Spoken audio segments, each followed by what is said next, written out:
Assalamualaikum warahmatullahi wabarakatuh. Alhamdulillahilladzi arsala rasulahu bil huda wa dinil haq. Ashhadu an la ilaha illallah wahdahu la syarikalah wa ashhadu anna Muhammadan abduhu wa rasuluh. Allahumma sholli wa sallim wa barik ala sayyidina Muhammad wa ala alihi wa sahbihi ajma'in.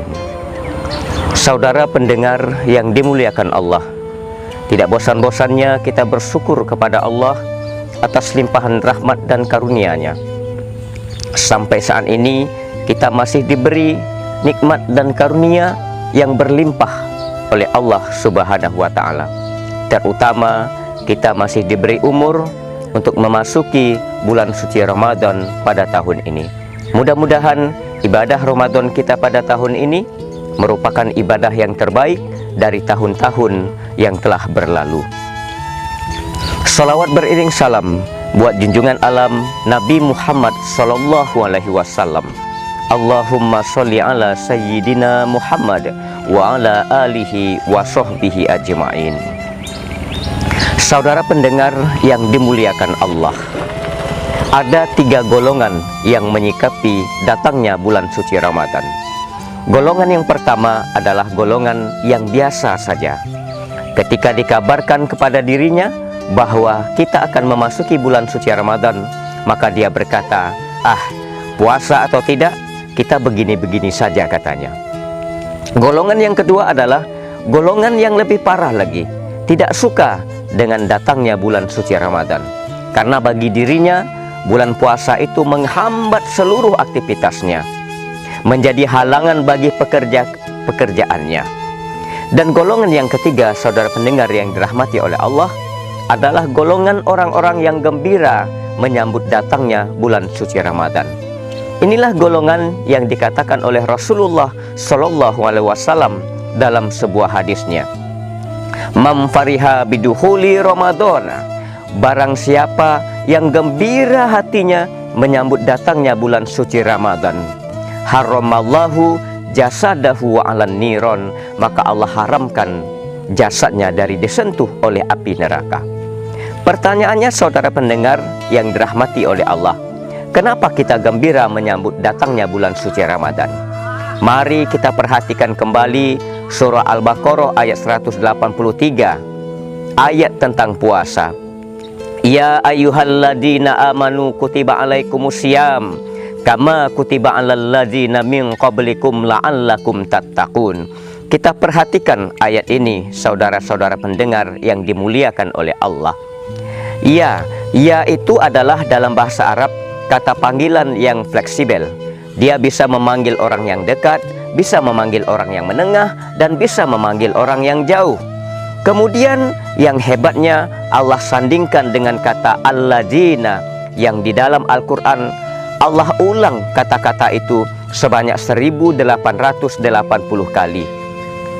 Kemudian yang lebih hebatnya lagi, Allah sandingkan ayat itu dengan kata-kata amanu, dengan kata-kata iman. Saudara pendengar yang dirahmati oleh Allah, seolah-olah Allah memanggil diri kita, wahai orang-orang yang beriman. Allah tahu level iman kita. Ada yang level iman kita dekat.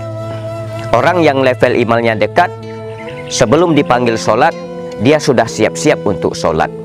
Orang yang level imannya menengah, dipanggil jam 4:17, dia datangnya jam 5. Orang yang level imannya jauh, sudah komat, belum datang-datang lagi. Tapi Masya Allah, meskipun Allah tahu level iman kita masing-masing, tingkat keimanan kita yang berbeda, tapi Allah panggil kita dengan panggilan yang sama, kutiba alaikumusiyam. Allah memanggil kita dengan panggilan, hai orang-orang yang beriman. Meskipun iman kalian dekat, meskipun iman kalian menengah, meskipun iman kalian jauh, kutiba alaikumusiyam, ayo berpuasa, kata Allah. Masya Allah. Saudara pendengar yang dirahmati oleh Allah, lalu apa rahasia besar Ramadan ini? Pada malam harinya ada qiyamul lail yang kita sebut dengan sholat tarawih. Apa kata Rasulullah Sallallahu Alaihi Wasallam? mangqoma Ramadan, barang siapa yang sholat pada malam bulan Ramadan, imanan wahtisaban, dengan penuh iman dan hanya mengharap pahala dari Allah Subhanahu wa taala, apa yang dijamin oleh Rasulullah? Ghufirallahu ma taqaddama min zambih, Allah ampunkan dosa-dosanya yang telah lalu.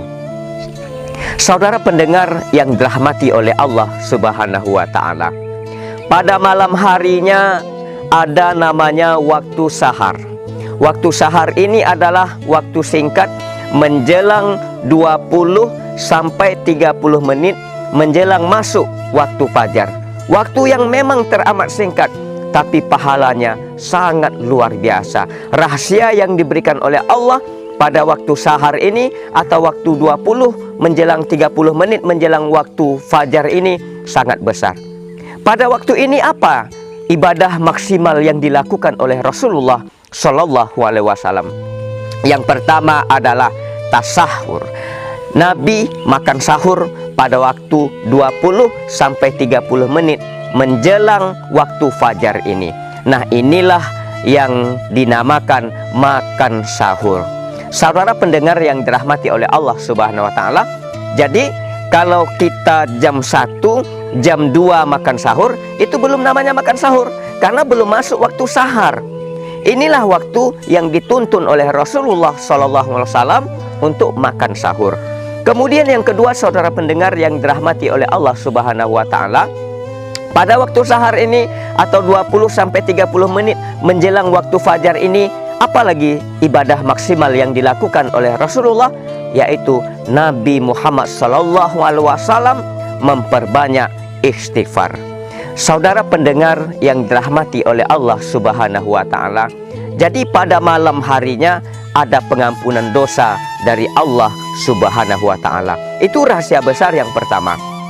Kemudian rahasia besar yang kedua, kalau malamnya ada ampunan dosa dari Allah Subhanahu wa taala, kemudian waktu siangnya juga ada ampunan dosa dari Allah Subhanahu wa taala. Kalau malam redaksi hadisnya mengkoma, siang hari dari koma, dari qiyam berubah menjadi soma atau siam.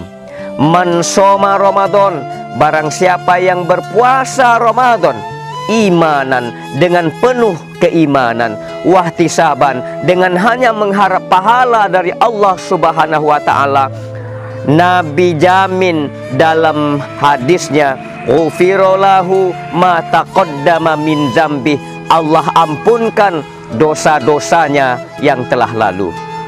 Saudara pendengar yang dimuliakan oleh Allah, malamnya ada pengampunan dosa, siangnya ada pengampunan dosa dari Allah Subhanahu wa taala. Mari kita hitung dosa-dosa kita setahun yang telah lalu. Jangankan setahun yang telah lalu, satu hari ini atau satu hari ke depannya, berapa banyak dosa-dosa kita kepada Allah Subhanahu wa taala dan juga dosa-dosa kita kepada sesama manusia. Kadang-kadang saudara pendengar yang dirahmati oleh Allah, kita ini kadang-kadang latah. Baru saja mendengar omongan dari orang, kita sudah berprasangka yang bukan-bukan kepada sesama. Hati kita, hati yang penuh prasangka, hati yang penuh suudzon kepada Allah Subhanahu wa taala, lebih-lebih lagi kepada sesama kita. Hati yang penuh dengki, hati yang penuh sombong. Berapa banyak dosa-dosa kita yang telah kita lakukan pada setahun yang telah berlalu. Tapi ini adalah anugerah yang Allah berikan kepada kita. Datangnya bulan Ramadan, kita masih hidup pada bulan Ramadan yang mulia, yang diberikan oleh Allah anugerah yang sangat luar biasa. Saudara pendengar yang dimuliakan oleh Allah, kalau peluang ini tidak kita ambil, kita mencari peluang yang bagaimana lagi? Apakah kita menunggu Ramadan yang tahun datang? Jangankan Ramadan yang tahun datang, Ramadan pada tahun ini kita entah bisa hidup lagi atau tidak. Saudara pendengar yang dimuliakan oleh Allah Subhanahu wa taala, oleh karena itu mari kita jadikan hati kita, diri kita, tidak menjadi orang-orang yang lalai beribadah kepada Allah Subhanahu wa ta'ala. Bukankah Allah sudah peringatkan kepada kita, walaqad zara'na li jahannam, kami isi sebagian neraka jahanam itu dari golongan jin dan manusia. Kenapa mereka masuk neraka? Kasirum minal jinni wal ins. Yang pertama kata Allah, lahum qulubul la yafqahuna biha, punya hati tapi tak mau paham dengan ayat-ayat Allah. Hatinya penuh dengan penyakit-penyakit hati, hatinya penuh dengan kesombongan, iri, dengki, dan lain sebagainya. Walahum a'yunul la yubasiruna biha, punya mata tapi tak mau melihat tanda-tanda kebesaran Allah. Apalagi yang tak pernah kita lihat, musibah, bencana, malapetaka. Jangankan tetangga yang meninggal, dalam rumah kita saja sudah ada yang meninggal. Jangankan dalam rumah kita, badan kita ini sudah ada yang meninggal. Pelan-pelan sudah dimatikan oleh Allah sel-sel kita. Mata sudah kabur, rambut sudah beruban, bahkan ada beberapa bagian anggota tubuh kita yang tidak bisa digerakkan lagi dengan sempurna. Bukankah itu tanda-tanda kebesaran Allah yang mengingatkan kepada kita? Walahum azanul la yasma'una biha, punya telinga tapi tak mau mendengar ayat-ayat Allah. Ulaika kal an'am, mereka itu seperti binatang ternak kata Allah. Balhum adol, bahkan lebih sesat lagi. Ulaika humul ghafilun, merekalah orang-orang yang lalai. Saudara pendengar yang dirahmati oleh Allah Subhanahu wa ta'ala, mari kita ambil peluang Ramadan pada tahun ini untuk mengampuni dosa-dosa kita setahun yang telah berlalu. Allah beri anugerah yang sangat luar biasa. Sekali lagi, kalau peluang ini tidak kita ambil, maka peluang mana lagi yang akan kita ambil? Mudah-mudahan kita menjadi orang-orang yang mengambil peluang yang diberikan oleh Allah kepada kita, yaitu peluang rahasia besar Ramadan. Ada ampunan Allah Subhanahu wa ta'ala pada malam harinya dan juga pada siang harinya. Mudah-mudahan kita diberikan kekuatan oleh Allah, diberikan kesehatan, diberikan umur yang berkah oleh Allah, sehingga kita menjadi orang-orang yang diampuni oleh Allah Subhanahu wa ta'ala. Saya mohon maaf lahir dan batin apabila dalam penyampaian saya kurang pada tempatnya, dan juga selama ini tindak tanduk saya, moral saya yang tidak berkenan di hati saudara pendengar semuanya. Waalaikumsalam penutup kata. Untuk mengakhiri tausiah ini, tersilap kata, keduluan cara, ampun dan maaf mohon diberi. Wallahul muafiq ila aqwamit thoriq. Wassalamualaikum warahmatullahi wabarakatuh.